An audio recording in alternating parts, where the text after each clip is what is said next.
একটা বাঘ মরে আছে, বুঝছেন? তো সেই বাঘের কানটা কাটি নিয়ে যায়, মরা বাঘের কান কাটি নিয়ে গেছে এলাকায়, যায় বলতেছে আমি তো বাঘ মারে আসছি।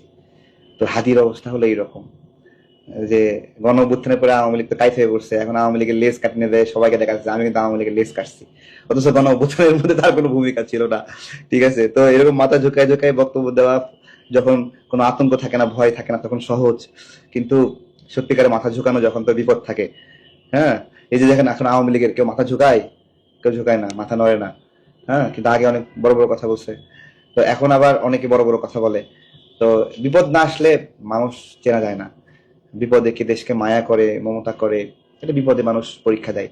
এবং মানুষের জীবনে খুব কম সুযোগ আছে, ঠিক আছে?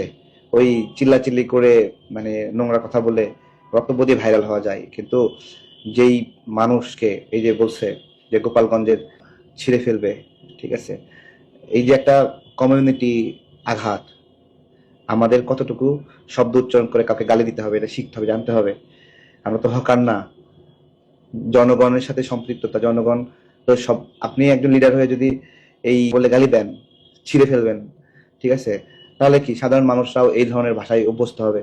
গণঅভ্যুত্থানের পরে প্রথম মবের কালচার তৈরি করছে হাদি। কোনো প্রয়োজন ছিল না সে সময়, অযথা কোনো কারণ ছাড়া যমুনা ঘেরাও করবে। কিরে, যমুনা ঘেরাও করে কি ছিড়বা তুমি?